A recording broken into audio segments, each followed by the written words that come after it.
At the beginning of the story, a dead body is shown hanging from a tree behind a river in a deserted area. It was the year 1830. In the next scene, we see the main character of the movie, Augustus Landor, washing his hands on the riverbank. Landor is a retired policeman who, after retirement, lives in a small house built beside the river. Then, some people from a military academy come to meet Landor. Actually, the dead body shown at the beginning of the movie belonged to a student at that academy, and they wanted Landor to investigate the case. Landor had solved many complicated cases during his time in the police force, which earned him great respect from the top officials of the city. Because of this, the captain of the academy personally came to his house to pick him up. After reaching the academy's office, the captain praises Landor, saying that the governor himself has decided to bring Landor in to solve the case. Although Landor was very successful to leader in the past few years, he had faced a mountain of sorrow in his personal life. His wife had died 3 years ago, and his daughter had run away from home with someone. Because of this, he began to feel very lonely. Due to his loneliness, Landor started drinking and became dependent on alcohol. The colonel was already aware of the problems in Landor's personal life, so he felt uneasy about giving him such a big responsibility in this difficult situation. However, putting his personal problems aside, Landor asks the colonel the reason for calling him there. The colonel tells him that a student of the academy named Fry had committed suicide the night before, but that wasn't what was troubling the colonel and the captain. The real problem was that when Fry's body was brought to the hospital, someone had removed his heart from his chest. After this, the colonel takes Landor to the hospital at Fry's body's chest. Dr. Marquise, who examined the body, explains to Landor an unknown criminal had cut open the chest for the night, and Queenie removed the heart. Removing a heart from a person's chest is not an easy task. Landor asks the doctor whether a normal person could do this, or if it requires a surgeon. The doctor replies that if someone has knowledge of the human body, they could also remove the heart, so being a surgeon isn't necessary. After that, Landor first goes to the spot where Fry had committed suicide. There, along with the captain, is the soldier who first discovered Fry's body. When Landor questions the soldier, he says that when patrolling the area Landor he heard someone screaming. When he followed the sound, he found Fry's body hanging from a tree. The soldier further says that Fry was hanged last night, but his feet were still touching the ground. Hearing this, Landor asked him if he saw anyone else nearby. The soldier replies, "No." Landor then smiles and tells him he can leave. After this, Landor and the captain return to the hospital. Landor examines the body himself and discovers a deep wound on the back of Fry's head. He also finds injuries on Fry's hands, which were probably caused when he tried to free himself while being hanged. From this, it can be assumed that Fry didn't kill himself, but someone forcibly hung him on the tree. Meanwhile, the doctor arrives. When Landor and the doctor look at the injury on Fry's head, the doctor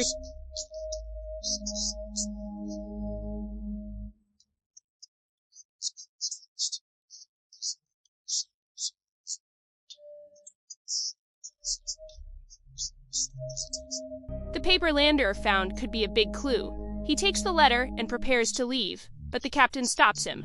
The captain asks Landor to investigate the case secretly. He doesn't want the academy's reputation to be ruined because of Fry's murder. He also strictly warns Landor not to drink any alcohol until the case is solved. Landor had already become infamous in the city as a drunkard. After agreeing to all of the captain's conditions, Landor begins his investigation. To returns to the place where Fry's Bonderby's found, is test searching for clues. While investigating, a student from the academy shows up. The cadet's name is Edgar. Edgar tells Landor that he has also been trying to investigate Fry's case in his own way, and he believes that Fry's killer is a poet. Saying this, he leaves. Later, Landor questions the constable who was guarding Fry's body in the hospital when the heart was stolen. The constable tells Landor that he was on duty until 2:30 a.m. At that time, an officer came and discharged him. However, because it was dark, the constable couldn't see the officer's face. Landor is surprised he is. The constable also mentions something strange. He notes that the officer didn't ever rank badge at shore, which is normally more shame for any officer. That's Landor more puzzled. See go who bar, Decon's mine. Landor knew the Waftener, Passy, very well. Today, Passy is feeling sad. Landor asks her to read for her worry. Passy shows him that she knew Fry very well, and is very saddened by his death. She adds that only a few special people in the academy knew about Fry's death. Landlord is surprised and asks Patsy how she came to know about the incident. Patsy points to a man sitting in the bar. Landlord sees that it's none other than Edgar, the same person who had told him that Fry's murderer was a poet. Landlord asks Edgar why he said that. Edgar, in his poetic style, says that only a poet could think of committing a crime like stealing someone's heart. He adds that he himself is a poet, so he knows how a poet thinks. Landlord realizes that Edgar is speaking under the influence of alcohol. As Landlord's about to leave, Edgar stops and tells him a secret. Some time ago, Fry had a fight with his roommate, but no one knows what the fight was about. The next day, Landlord and the captain bring in 2 soldiers for questioning. One of them does Fry's roommate. Landlord asks him about the fight between him and Fry. The roommate replies that there was never a serious fight between them. He says that Fry had fallen into bad company, and he was only trying to guide him back onto the right path. They had a small argument about this. However, Fry's roommate didn't know who those bad friends were. Fry never shared their names with him. Landlord takes his statement and allows him to return to his room. After this, they question another soldier named Stoddard, who was the last person to meet Fry before his death. When Landor asked him about Fry, Stoddard says that Fry was in a hurry that night and was sneaking away from the officers. Fry didn't tell him where he was going. He only said that he had some important work. While Stoddard was telling this, his face turned pale, which made Landor suspicious of him. At that time, Stoddard wasn't feeling well, so Landor gave him permission to leave. Just then, an officer brings a message for the captain. It said that someone had taken out the hearts of a cow and a goat the night before. After reading its news, the captain becomes furious, and, to prevent any more killings, he declares a complete lockdown of the academy. However, Landor and Edgar meet outside the academy, ignoring the rules. Landor had assumed that Edgar must have known Fry well, but Edgar says he had never even met Fry. Landor then proposes working together to solve the case. Edgar immediately agrees. After that, Landor gives him the letter found in Fry's hand and asks him to try to understand and complete the incomplete words, then leaves. That night, Edgar visits Landor's house and tells him he has decoded part of the letter. According to the letter, the killer had written it himself and invited Fry to the place where he would be killed, under the pretense of some important work. This clearly meant that Fry knew the killer well.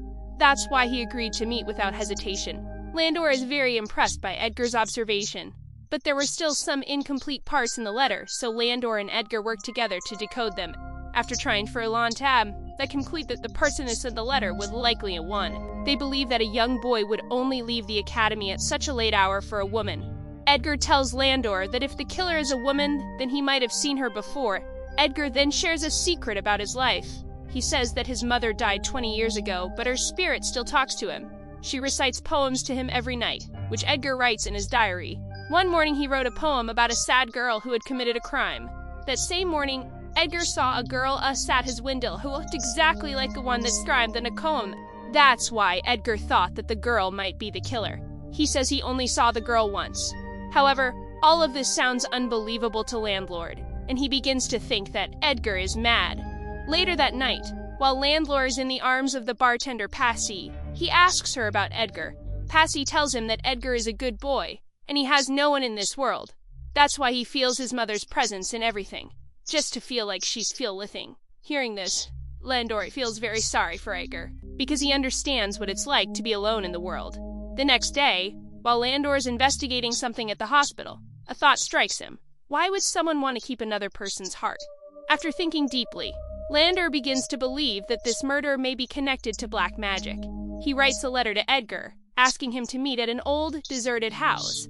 By chance, Landor finds evidence of black magic in the house, along with a demonic thimble. By the time Edgar reaches there, Landlord finds out that the killer was taking out the hearts of people and animals for black magic rituals. After learning this, Landlord and Edgar immediately go to one of their friends who knows a lot about black magic. Landlord's friend tells him to take out a book from the bookshelf. The book was written by a famous witch hunter. It was written in the book that one of the rituals to please the devil is to offer the heart of a hanged man to the devil. Along with this, the friend tells Landlord that many years ago there was a famed witch hunter named Henry Leclerc, who had killed about 700 witches. He had written another book in which he described a ritual to become immortal. However, nobody knows where that book is now. After this, Landor tells Edgar to go and make friends with the soldiers, and try to find out who among them knows about black magic. Edgar does exactly that. he becomes friends with a group of soldiers and learns that the doctor's son, Artemis, knows about black magic. On some excuse, Edgar meets Artemis and becomes friends with him. One day, Artemis invites Edgar to a party. Edgar tells everything to Landlord as well. From then on, Landlord and Edgar start investigating Artemis together. That night, Edgar goes to Artemis's party, where some of Artemis's friends are also present. Edgar befriends them by reciting colorful poetry to them. While talking, Edgar learns that Artemis and his friend Ballinger both knew Fry very well. He also finds out that Fry was in love with Artemis's sister, but she betrayed him in love. On the other hand, while Landor was weeping, here, and crying. When he gets closer, he sees his own daughter crying there. She was crying a lot, but she disappeared the very next moment. Landor becomes very upset and starts crying, remembering his daughter. Since the separation from his daughter, such emotional incidents had become common for Landor. The next morning, during Fry's funeral, Fry's mother comes to Landor and gives him Fry's diary, hoping it would help with the investigation. Everything inside the diary was written in a secret code. Everything was written in it was not an easy tide, but Landor starts trying to decode it. Meanwhile, Edgar becomes friends with Artemis's sister, Leah, the same girl he had seen outside his window the morning he was writing the poem his mother told him. Edgar invites Leah to meet him at a deserted place so that he can investigate her. But after seeing Leah's beauty and innocence, Edgar himself falls in love with her. Suddenly, Leah starts suffering from epilepsy. She falls to the ground and starts to writhing in pain. Edgar gets extremely scared. However, after a short while, Leah recovers on her own. At the same time, after putting in a lot of effort, Landor finally succeeds in decoding the words written in Fry's diary. That night, while Edgar is returning from the academy, he senses someone's presence around him. But when he looks around, he sees no one. Suddenly, Ballinger attacks Edgar and threatens him to stay away from Leah. Actually, Ballinger was also in love with Leah, like Edgar being closer to her. Just then, Landlord arrives and beats Ballinger, making him go away. Edgar becomes very angry and tells Landlord that if Ballinger comes between him and Leah again, he will kill him. Landlord somehow calms Edgar down and explains things to him. The next morning, Landlord hears from the captain that Ballinger has disappeared. Landlord is surprised to hear this. He goes with the captain and the rest of the soldiers to search for Ballinger. As to the soldier search, they find Ballinger hanging, just left Fry. His heart was also taken out of his chest. When his body is brought to the hospital, Dr. Marquis tells the colonel and the captain that Ballinger's murderer is someone else, because the chest wounds on Ballinger and Fry are completely different. The biggest difference was that this new murderer had also made Ballinger impotent.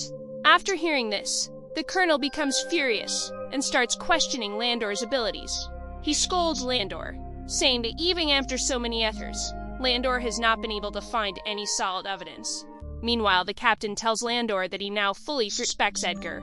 The captain says that during dinner the previous day, Edgar was openly telling the soldiers about his fight with Ballinger, and he even threatened to kill Ballinger in front of everyone. Landor defends Edgar, saying he is a good boy. He must have said those things in anger, but he can't kill anyone. Then the captain tells Landor something surprising. He says that last summer, Edgar had also gotten into a fight with Fry. The colonel adds that he would have arrested Edgar a long time ago, but there is no solid evidence against him. Hearing this truth about Edgar, Landor is stunned. Once, Landor had asked Edgar about Fry, but Edgar clearly said he didn't know Fry. Now, Landor goes straight to Edgar to ask the questions running through his mind. He scolds him angrily and tries to get the truth out of him. In his defense, Edgar says that ever since he joined the academy, he has had fights with dozens of boys because many people made fun of him for his face or personality, but he never let the feeling of revenge grow in his heart.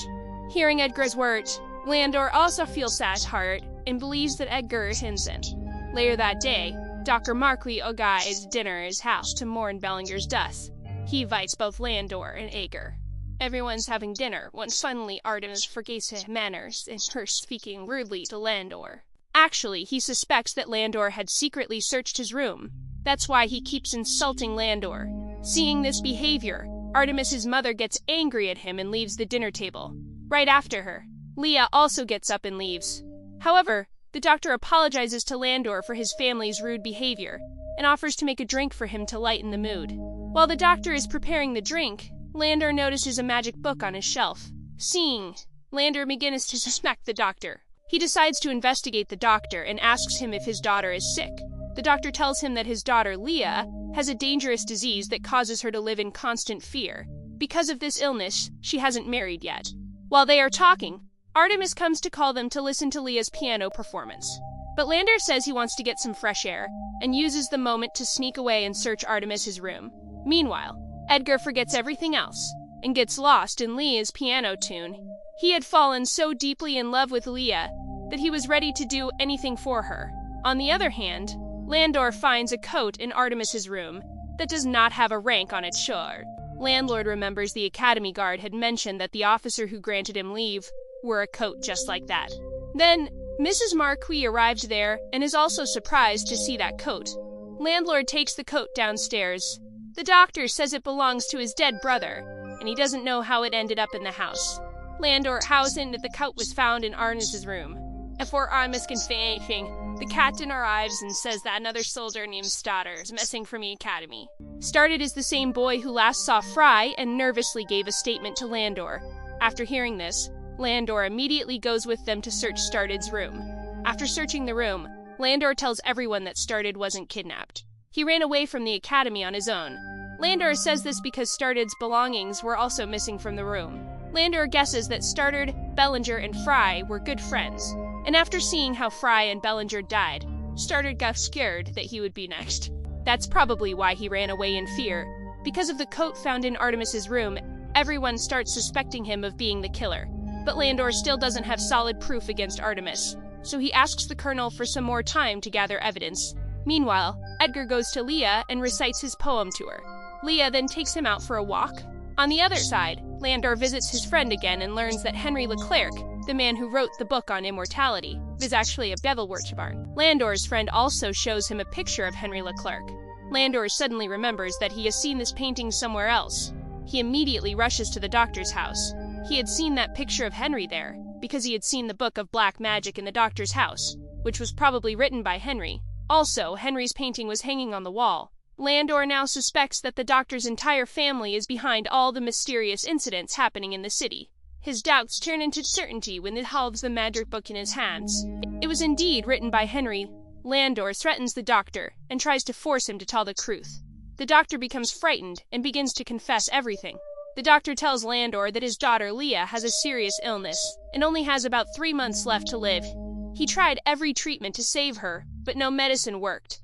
Then one day, Leah told the doctor that her ancestor, Henry Leclerc, spoke to her and had shared a magical ritual that could make her immortal. According to the doctor, after performing the ritual, Leah actually started to recover. Seeing this, the entire family got involved in performing the ritual. As the doctor is explaining this to Landor, on the other side, his daughter, along with her mother and brother, is busy completing the ritual. Leah had taken Edgar, who was unconscious, to an old house and was about to cut out his heart and offer it to the devil.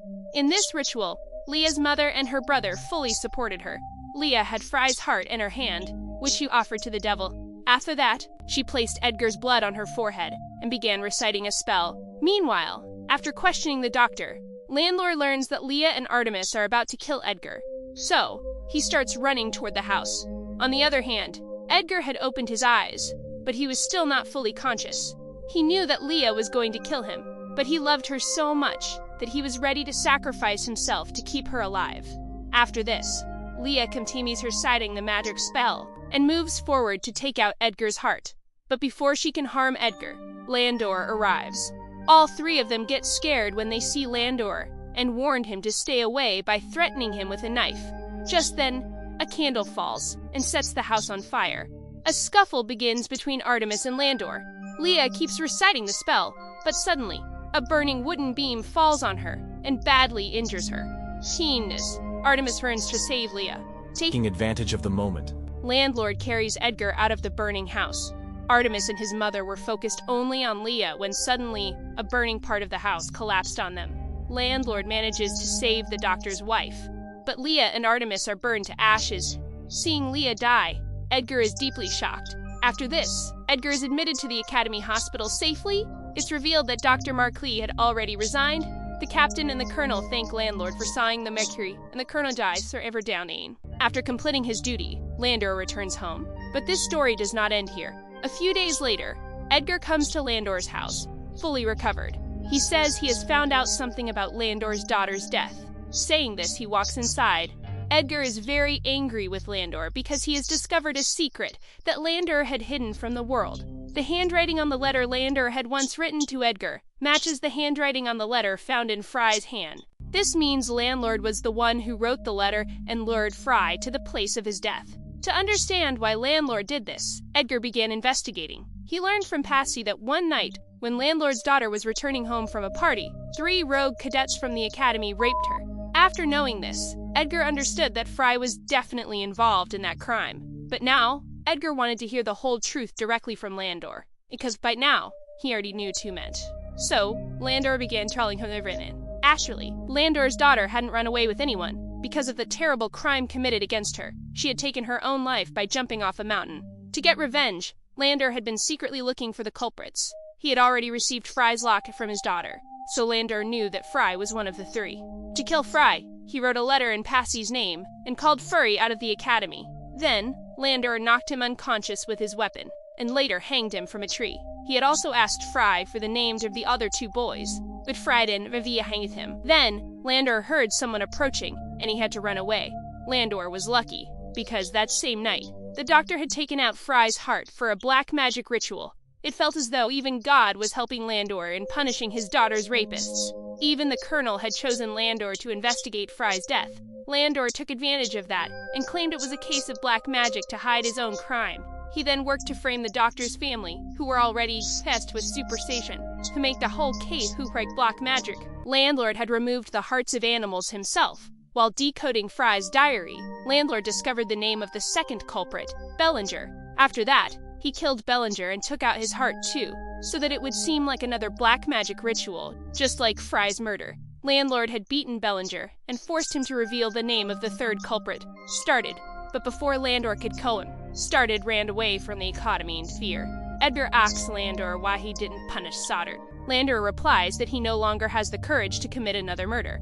He only hopes that wherever Started is, he lives with guilt for the rest of his life. In this way, Landor very cleverly took revenge while fooling the entire military academy. And Landor didn't regret what he had done, because he did it all for his daughter. But Edgar's heart was shattered by Leia's death.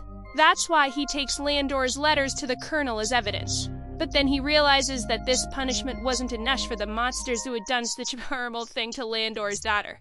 Thinking this, Edgar burns the evidence. After all this, Landor had nothing left, except the memories of his daughter. That's why, in the end, he goes to stand at the top of the mountain to reunite with his family. Friends, if you liked this video and got lost in the story while watching, then please subscribe to support us, so we can keep bringing you more videos like this. Thanks for watching.